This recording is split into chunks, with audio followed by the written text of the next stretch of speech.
और आइए शुरुआत करने जा रहा हूं आज की पहली बड़ी खबर के साथ। और पहली बड़ी खबर है, आज बहुत बड़ा दिन था। प्रधानमंत्री नरेंद्र मोदी सोमनाथ में थे, लेकिन तलवार वाली साजिश तो तांडव होगा, पीएम मोदी ने यह भी बता दिया। देखिए, जब पीएम मोदी सोमनाथ पहुंचे, तस्वीर थी, उनके हाथ में डमरू था और चारों तरफ डमरू की गूंज हो रही थी।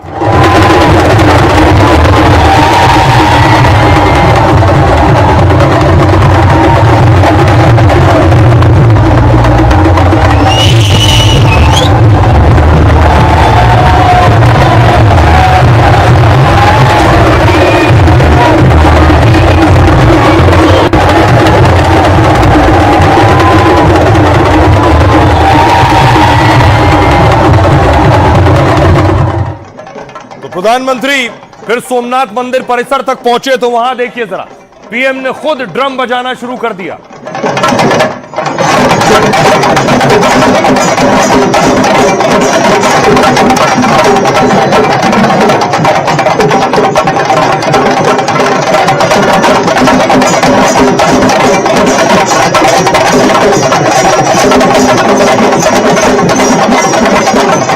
सोमनाथ के 1000 साल पूरे होने पर प्रधानमंत्री सोमनाथ मंदिर में थे। मंत्रोच्चार के साथ पीएम मोदी का वहां स्वागत किया गया।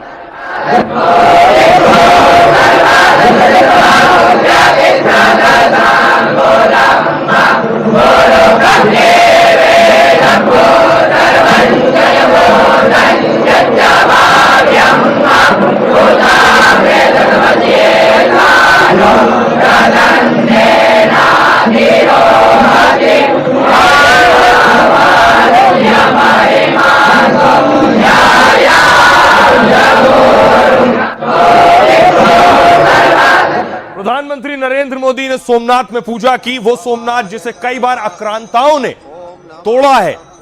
उसी तरह देश की नजर, देश पर आक्रांताओं के अलावा दुश्मनों की और आतंकियों की नजर भी रहती है। हिंदुस्तान पर वार करने की साजिश और कोशिश करते हैं।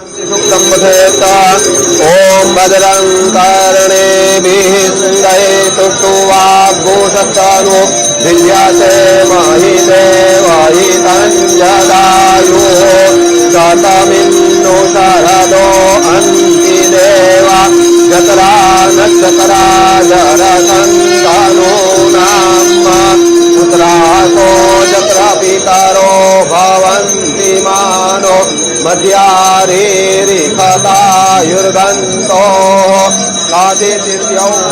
ओम नमः पार्वती पतये हर हर महादेव हर श्री सोमनाथ महादेव की। सोमनाथ को कई बार आक्रांताओं ने तोड़ा है।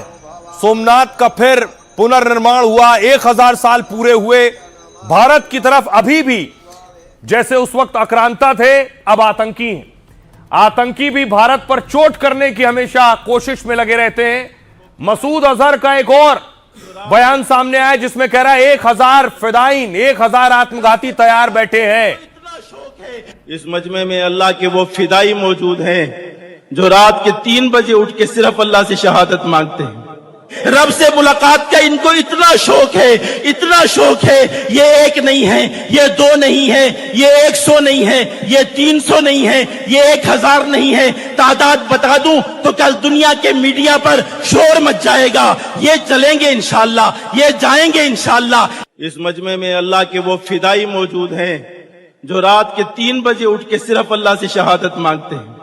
रब से मुलाकात का इनको इतना शौक है, इतना शौक है। ये एक नहीं है, ये 2 नहीं है, ये 100 नहीं है, ये 300 नहीं है, ये 1000 नहीं है। तादाद बता दूं तो कल दुनिया के मीडिया पर शोर मच जाएगा। ये चलेंगे इंशाअल्लाह, ये जाएंगे इंशाअल्लाह। तो प्रधानमंत्री सोमनाथ में थे। मसूद अजहर कह रहा है कि 1000 से ज्यादा फिदाइन तैयार बैठे हैं। तो भारतीय सेना ने भी भैरव सेना तैयार कर ली है ऐसे आतंकियों के खात्मे के लिए।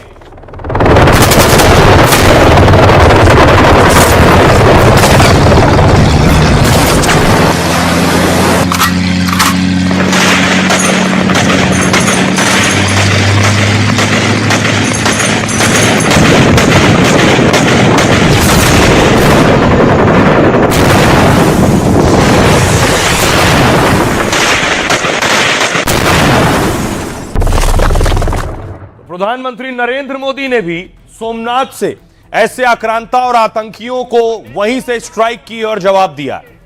सोमनाथ को नष्ट करने के एक नहीं अनेकों प्रयास हुए, दुष्प्रयास हुए। उसी तरह विदेशी आक्रांताओं द्वारा कई सदियों तक भारत को खत्म करने की लगातार कोशिशें होती रही, लेकिन न सोमनाथ नष्ट हुआ और न ही भारत नष्ट हुआ। सोमनाथ को नष्ट करने के तो यही ऐसा ही आतंकी अब कोशिश कर रहे हैं। बांग्लादेश में हिंदुओं के साथ क्या हो रहा है ये आपने देखा, अल्पसंख्यकों के साथ पाकिस्तान में क्या हो रहा है ये भी हमने आपको बताया। लेकिन अब पाकिस्तान खुश है और आतंकी खुश है। उन्हें लग रहा है कि बांग्लादेश में अब उनकी हुकूमत होने वाली है। सैफुल्लाह कसूरी ये सपने देख रहा है, हाफिज का करीबी टीआरएफ का चीफ ये सपना देख रहा है कि बांग्लादेश उसका होगा। के मौका हमारे दुश्मन ने हमें अब आपसी जुदाई के मौका पर यह गाली दी थी कि हमने नजरिया पाकिस्तान को खलीज बंगाल में डुबो दिया है।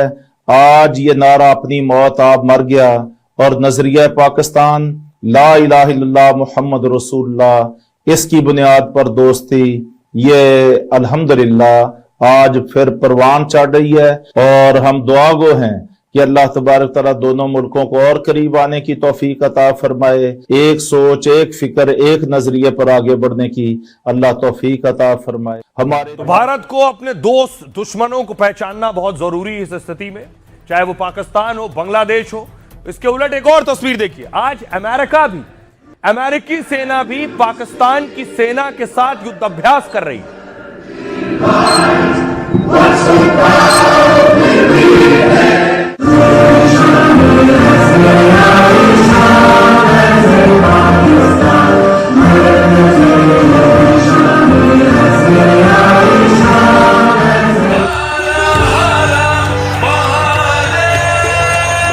वो ताकतें मौजूद है जिन्होंने सोमनाथ पुनर्निर्माण का विरोध किया। हर हर महादेव हर। सोमनाथ की रक्षा के लिए देश ने कैसे कैसे बलिदान दिए। ये सिर्फ मोदी के हुंकार नहीं, देश का ऐलान है कि सोमनाथ का मंदिर हो या हिंदुस्तान का कोई भी कोना, इसे तोड़ने या बांटने की हिमाकत अब कोई नहीं कर सकता।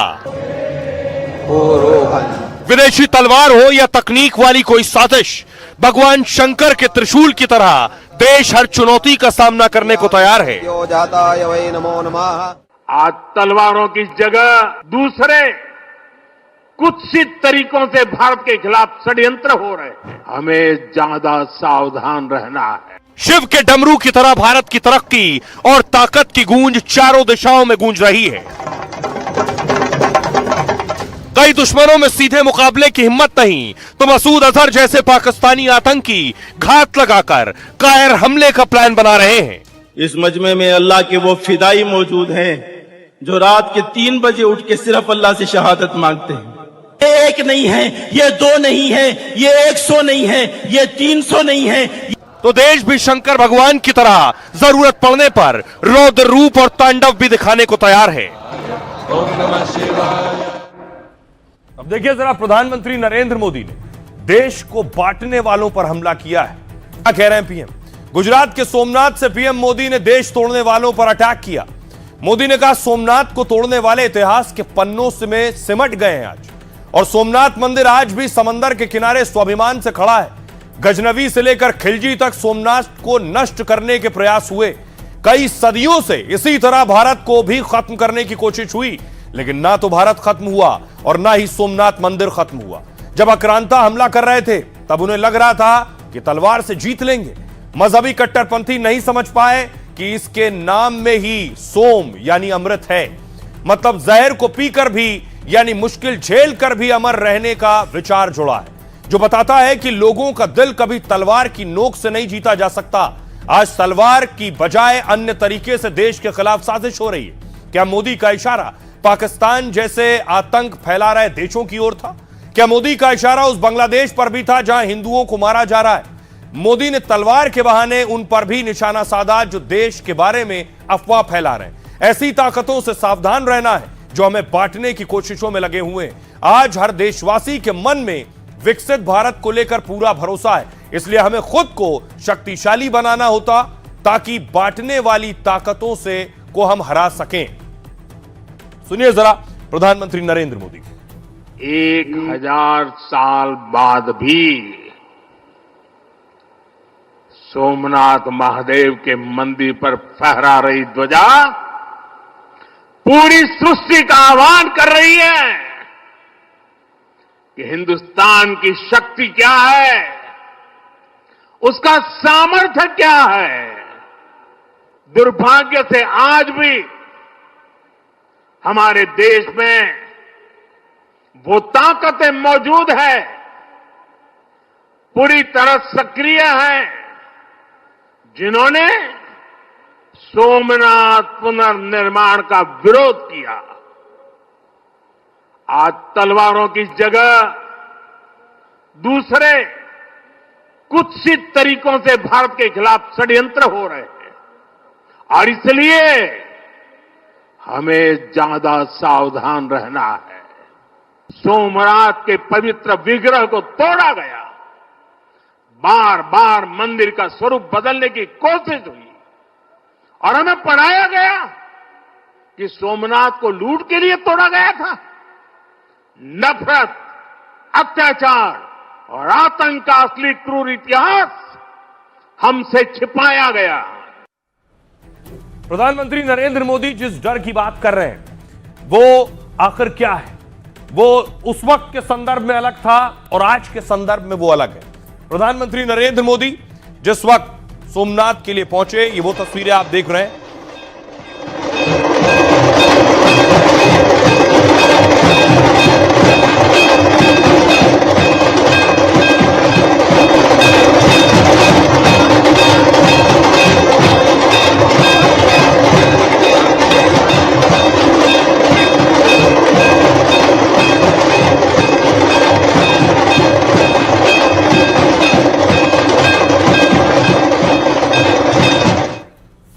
अब देखिए जरा प्रधानमंत्री नरेंद्र मोदी क्या कहना चाह रहे हैं कि आक्रांता सोमनाथ मंदिर को नुकसान पहुंचाने आए, लेकिन अभी भी उस तरह के आक्रांता है जो देश को नुकसान पहुंचाना चाहते हैं। इतिहासकार बताते हैं कि सोमनाथ के इस मंदिर को 17 बार लूटा गया।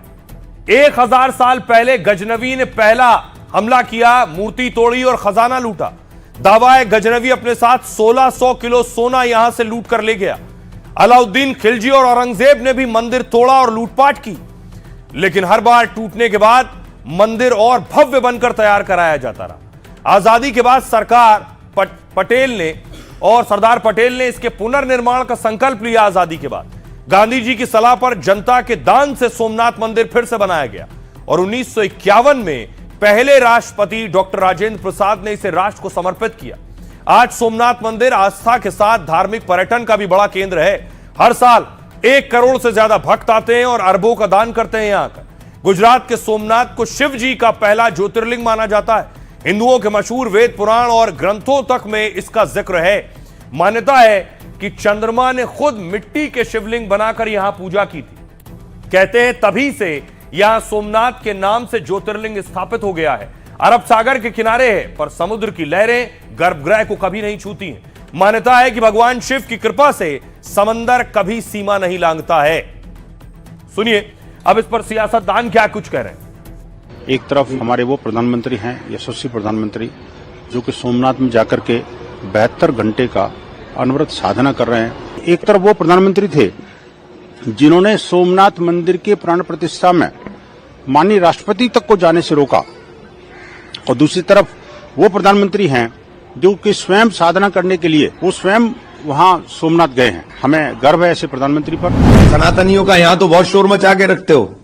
जहां सनातन के ऊपर असल खतरा है वहां तुम खामोशी इख्तियार किए हुए हो। तुम्हारे मुंह से एक लफ्ज नहीं निकल रहा है। बांग्लादेश के अंदर हिंदुओं पर अत्याचार हो रहा, आप खामोश हो। 11 वर्ष करीब करीब 1000 वर्ष का जो इतिहास रहा है, इसकी गौरव गाथा, इसकी गौरव यात्रा ये पूरे देश में धूमधाम से मनाई ही जानी चाहिए।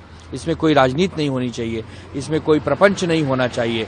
ये तो महादेव की ऐसी लीला है जिसमें हम सबको रच और बस जाना चाहिए। मंदिर बन गया तो अच्छा बात है। हम भी एगो भोले बाबा का मंदिर बनाने जा रहे हैं बहुत जल्द। वो बता दिया जाएगा कहाँ बनाएंगे हम। तो सियासतदानों को आप सुन रहे थे। अब सवाल यह है, 1000 साल पहले भी आक्रांताओं से देश को खतरा था और आज आतंकियों से देश को खतरा है, चाहे वो मसूद अजहर हो या फिर हाफिज सईद। पिछले दिनों आपको याद होगा देश की राजधानी दिल्ली में आत्मघाती हमला हुआ, एक सुसाइड बॉम्ब ब्लास्ट हुआ। उमर आत्मघाती था, जो आया गाड़ी में बम था और गाड़ी में धमाका हो गया। इसी तरह के हजारों आत्मघाती मसूद अजहर ने तैयार कर लिए।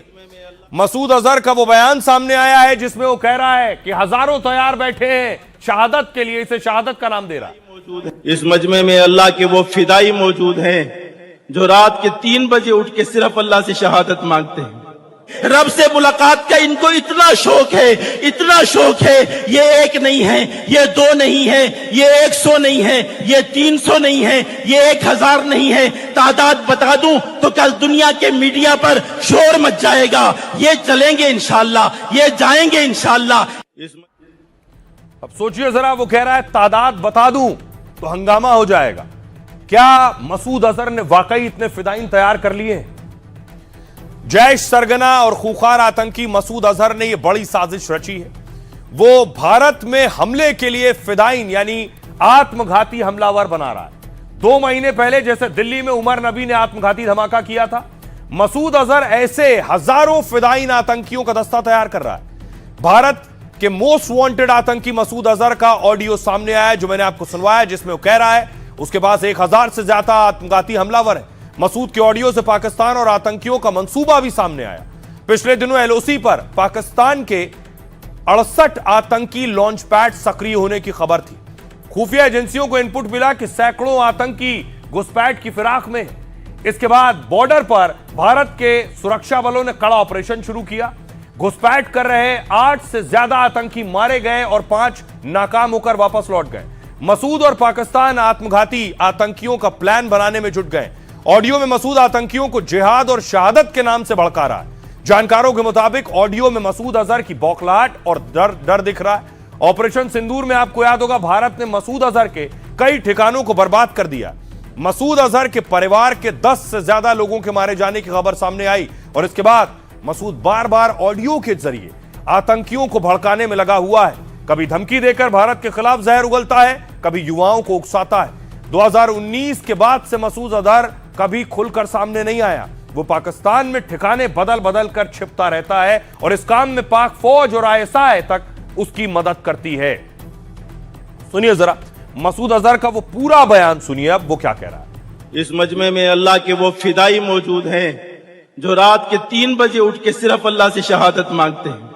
रब से मुलाकात का इनको इतना शौक है, इतना शौक है। ये एक नहीं है, ये 2 नहीं है, ये 100 नहीं है, ये 300 नहीं है, ये 1000 नहीं है। तादाद बता दूं तो कल दुनिया के मीडिया पर शोर मच जाएगा। ये चलेंगे इंशाअल्लाह, ये जाएंगे इंशाअल्लाह। ना ये कहते हैं कि कर्जे उतर जाएं, ना ये कहते हैं कि बीवी मिल जाए, ना ये कहते हैं मकान मिल जाए, ना ये कहते हैं दुकान मिल जाए, ना ये कहते हैं बच्चे फरमा बरदार बन जाए, ना ये कहते हैं यूरोप का वीजा मिल जाए, ना ये कहते हैं अमेरिका का वीजा मिल जाए, ना ये अल्लाह से गाड़ी मांगते हैं, ना नए तर्ज का मोटरसाइकिल मांगते हैं, ना अल्लाह ताला से आईफोन मांगते हैं। ये अल्लाह से कहते हैं अल्लाह शहादत दे दे, हमारे अमीर के दिल में डाल दे, मुझे पहले नंबर पे कर दे, मुझे आगे कर दे। तरह तरह की सिफारिशें कराते हैं, मुझे खत लिख लिख के धमकियां देते हैं कि हमें जल्दी भेज दो वरना ये हो जाएगा, वरना वो हो जाएगा। मुझे अल्लाह का वास्ता दे के कहते हैं हमें जल्दी आगे भेज दो, हमें जल्दी आगे भेज दो। मुझे रसूल के वास्ते दे के कहते हैं हमें जल्दी आगे भेज दो।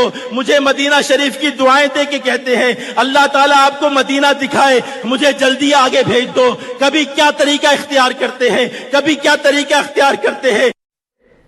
अब देखिए जरा, मसूद अजहर ने फिदाइन तैयार करे तो इनके खात्मे के लिए भारत ने फिदाइन को खत्म करने की तैयारी कर ली। ये एंटी फिदाइन ड्रिल हो रही है जम्मू कश्मीर में कि आप फिदाइन भेजो, हम उन्हें यहां ठोक देंगे।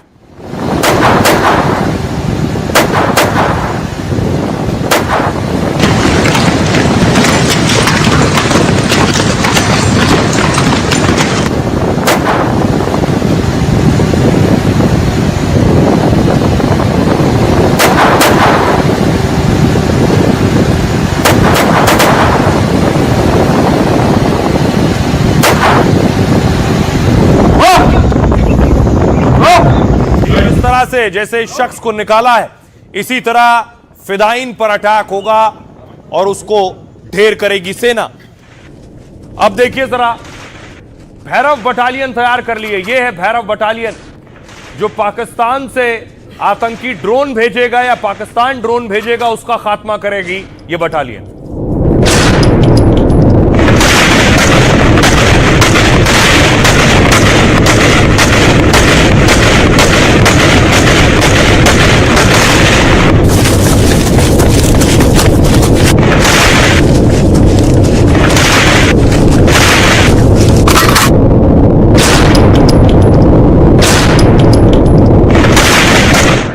अब आइए आपको बताऊं इस भैरव बटालियन की खासियत क्या है कि दुश्मन भी डरा हुआ है। यह है भैरव बटालियन। 26 जनवरी से पहले भारत को सबसे खतरनाक बटालियन मिली है। जाबाज कमांडो से लैस इस नई बटालियन का नाम है भैरव। सेना की भैरव टुकड़ी भगवान शिव के रौद्र रूप का प्रतीक है और इसे लाइट कमांडो फोर्स भी कहा जाता है, जो बेहद फुर्तीली और घातक है। खासियत यह है कि भैरव कमांडो आधुनिक युद्ध क्षमता के हिसाब से तैयार किया गया। इन्हें भैरव कमांडोज को हर तरह के ड्रोन चलाने के लिए तैयार किया गया। यानी ऑपरेशन सिंदूर के दौरान पाकिस्तान ने जिस तरह ड्रोन अटैक किया, ऐसे ड्रोन हमलों को यह भैरव बटालियन कुछ सेकंड्स में नाकाम कर देगी। इनके पास AK-203 जैसे हथियार हैं जो लगभग 1.5 किलोमीटर तक मार करने में सक्षम है। ये दुश्मन के बड़े हथियारों को तबाह करने वाले रॉकेट लॉन्चर्स से भी लैस है। यानी भैरव कमांडो हर तरह के जंगी ऑपरेशन के लिए पूरी तरह तैयार रहते हैं। इन्हें खास तौर पर चीन और पाक सीमा पर ऑपरेशन के लिए बनाया गया है। मतलब देश के दुश्मनों पर हर मोर्चे पर नाकाम करने के लिए तैयार है। ये सुनिए जरा भैरव कमांडो क्या कह रहे हैं इस बटालियन पर। आज के दौर का कॉन्फ्लिक्ट पहले की तरह नहीं है, हाइब्रिड है, जिसमें कि मॉडर्न टेक्नोलॉजी से लैस दस्तों की सख्त जरूरत है। और इसी के चलते जो हमारे चीफ ऑफ आर्मी स्टाफ का भी विजन था, तो इंडियन आर्मी ने ये डिकेड ऑफ ट्रांसफॉर्मेशन का संकल्प लिया है। नए मिशन के लिए नए टेक्नोलॉजी और नए वेपन, नए इक्विपमेंट पर काफी स्पेशल ट्रेनिंग की है। हमारी सबसे बड़ी ताकत हम एक दूसरे के साथ हैं। हम एक टीम बनकर काम करते हैं। हम घर से दूर रहते हैं, लेकिन यहाँ हम एक टीम में रहते हैं। भैरव नाम से हमें एक नई पहचान मिली है।